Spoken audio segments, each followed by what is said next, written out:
تو یہ آخرت کے بارے میں بھی کریم صلی اللہ علیہ وسلم نے ہمیں ایک خبر دے دی ہے کہ دنیا کے اندر ہم بعض اوقات بے پرواہی سے سارے کام کر رہے ہوتے ہیں اور یہ سمجھ رہے ہوتے ہیں کہ جیسے ابھی ہم نہیں پکڑے جا رہے، شاید فیوچر میں بھی ہم سے کوئی باز پرس نہیں ہوگی، احتساب نہیں ہوگا۔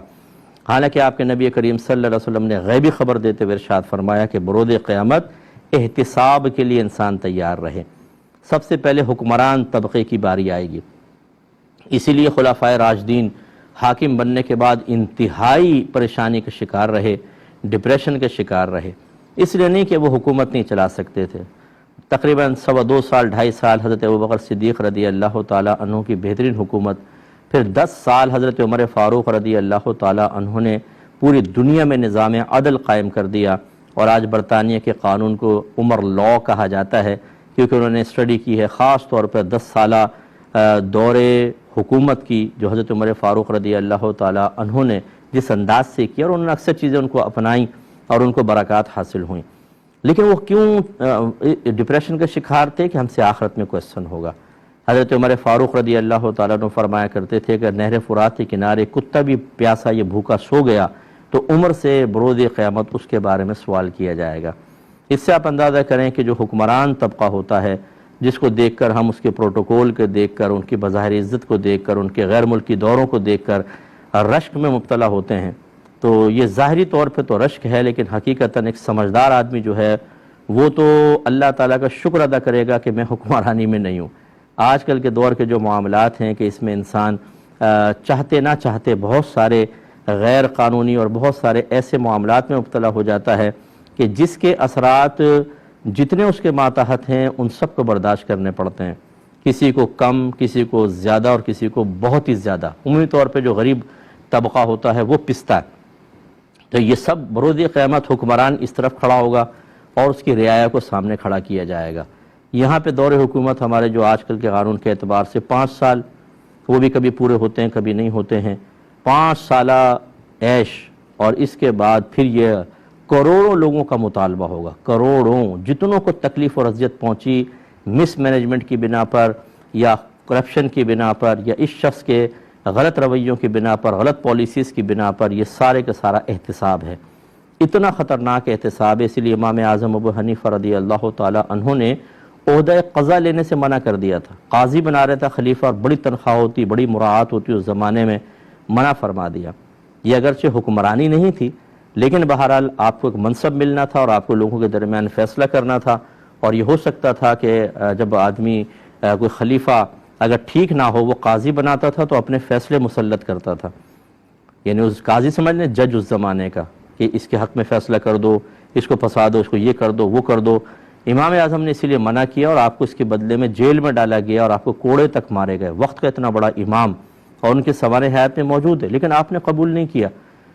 تو اب آج کے دور میں اگر کوئی کہے کہ جی میں منصب قبول نہیں کر رہا کیونکہ میں آخرت میں حساب نہیں دے سکوں گا، تو لوگ ہنسیں گے اس کے اوپر۔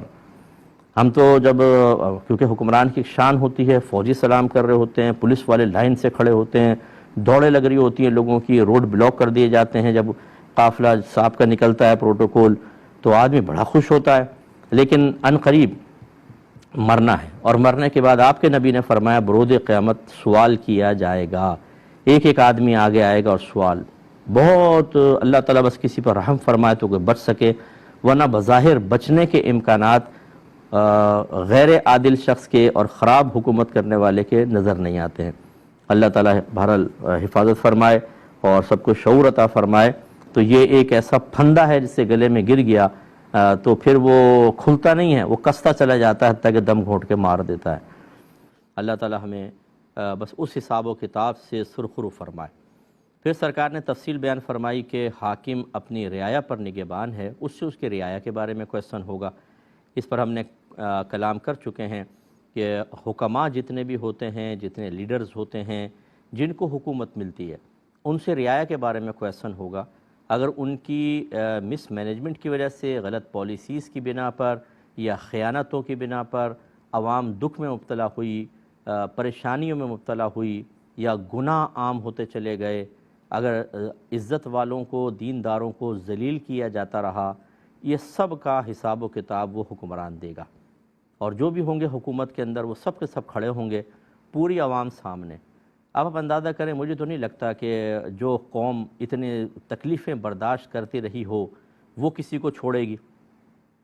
وہ کم از کم اس کی نیکیاں لیں گے، اور ایک حاکم کے لیے اپنی پوری رعایا کو نیکیاں اتنی تو اس نے نہیں کی ہوں گی کہ وہ سب کو دے دے، پھر ان کی برائیاں اس کے نام اعمال میں ڈالی جائیں گی، اور جس کی برائی نکل گئی وہ بری ذمہ ہو جائے گا، یہ پھنسا رہے گا۔ ایک برائی، دو برائی، 50 برائیاں، 100 برائیاں، 1000 برائیاں۔ آپ اندازہ کریں کہ جتنی برائی پھر زیادہ ہوں گی اتنا ہی طویل عرصے جہنم میں رہنے کے امکانات بڑھیں گے۔ لیکن یہ خدا نخواستہ ہم فیصلہ نہیں کر سکتے کہ ہر حاکم ضرور جہنم میں جائے گا۔ اللہ تبارک و تعالیٰ چاہے تو مظلوم کو ظالم سے راضی کر دے، یہ اللہ کی مشیت ہے۔ لیکن بہرحال ہم ان پازیٹیو نکات کی طرف جانے کے بجائے اس حدیث میں، چونکہ نبی کریم صلی اللہ علیہ وسلم کا مقصود یہ ہے کہ لوگ ڈریں، خوف محسوس کریں، اور ڈے آف ججمنٹ کے بارے میں سوچیں کہ مرنے کے بعد بعض لوگ کہتے ہیں جی مرے یہ تو غموں سے نجات پا گیا۔ ارے بھائی، غموں کا آغاز تو مرنے کے بعد ہوتا ہے۔ آپ کو کیا پتہ یہ تو غم دنیا کے بڑے ہلکے پھلکے ہیں، اصل تو وہاں کی مصیبت ہے۔ اگر وہاں چلا گیا آدمی گناہوں سمیت، کرپشن سمیت، خرابیوں سمیت، اور توبہ کی توفیق نہ ملی تو شدید معاملہ ہو سکتا ہے۔ لہذا حکماء جو ہیں، حاکم جو ہیں، ان سے اس کے بارے میں کویسچن ہوگا۔ ایک تو یہی کہ ان کے عمل سے تکلیف پہنچی، اس کا احتساب، برائیاں ختم کرنی تھیں، کیوں قانون پاس نہیں کیے، اچھائیاں عام کرنی تھیں، کیوں نہیں کیں، ان کا احتساب ہے۔